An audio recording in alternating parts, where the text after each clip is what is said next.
Vous êtes à l'écoute d'un nouvel enseignement du pasteur Corinne du Centre Apostolique EZ37M.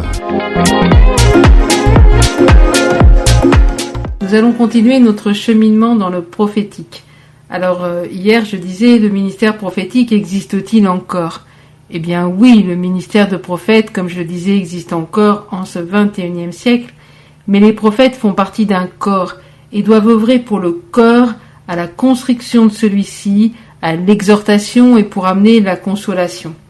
Nous rencontrons bon nombre de personnes se targuant d'un ministère prophétique, mais qui, au lieu d'œuvrer pour le corps de Christ, dès qu'elles ne sont pas reçues dans la communauté ou autre, font comme Jacques et Jean et sont prêts à commander au feu de descendre du ciel et qu'il consume ces gens ou cette communauté. Je vous invite à lire Luc 9, versets 53 à 55. Alors on pourrait d'ailleurs se demander si Jacques et Jean, à ce moment-là, ne se prenaient pas tout d'un coup pour Élie, le prophète de l'Ancien Testament, qui a commandé au feu du ciel de tomber. Enfin, n'oublions pas que Jésus se tourna vers ses fils du tonnerre, c'est-à-dire Jacques et Jean, et les réprimanda, disant « Vous ne savez de quel esprit vous êtes animés. » Et donc, quand nous agissons de la sorte, demandons-nous de quel esprit nous sommes animés. On me posait la question dernièrement si on pouvait faire des prières pour souhaiter, demandant la mort de nos ennemis. Et il suffit de reprendre la parole de Dieu qui nous dit dans Luc chapitre 6 verset 28 « Bénissez ceux qui vous maudissent, priez pour ceux qui vous maltraitent. » Romains 12, 14 nous dit « Bénissez ceux qui vous persécutent, bénissez et ne maudissez pas. » Je répète, bénissez et ne maudissez pas. Et dans 1 Pierre chapitre 3 verset 9, il nous est dit « Ne rendez point mal pour mal ou injure pour injure. Bénissez au contraire, car c'est à cela que vous avez été appelés afin d'hériter la bénédiction. » Donc réfléchissons, quand nous prions de la sorte ou quand nous commandons que le feu descende du ciel sur ceux qui ne nous acceptent pas ou ne nous reçoivent pas, de quel esprit nous sommes animés à ce moment-là. Alors est-ce que ça veut dire que le ministère prophétique n'apporte que des paroles qui flattent le cœur ? Non, bien sûr que non. Mais ces paroles seront toujours accompagnées de la solution de Dieu, de l'encouragement, du cœur de Dieu. Et dans le domaine prophétique, nous allons voir aussi qu'il y a des pièges.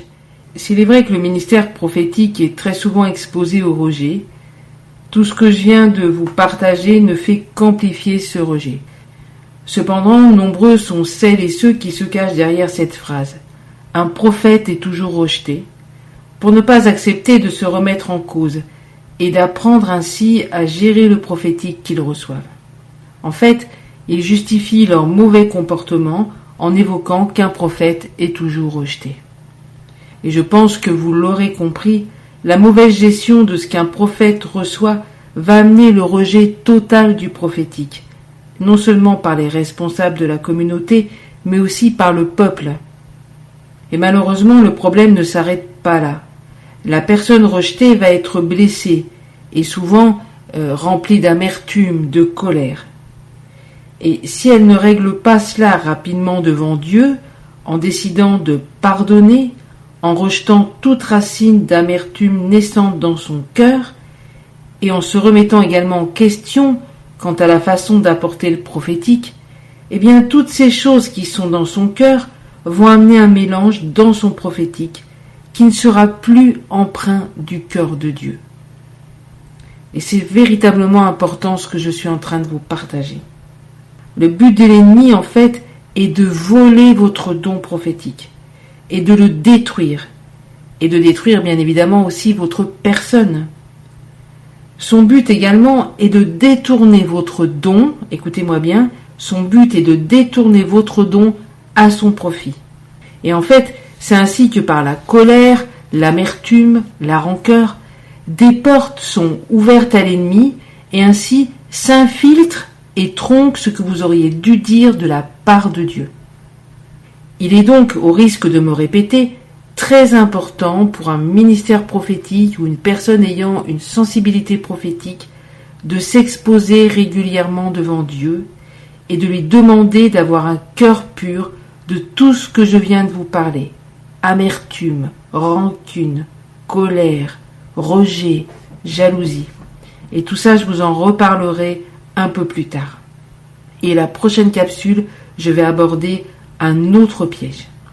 Je vous dis une belle journée.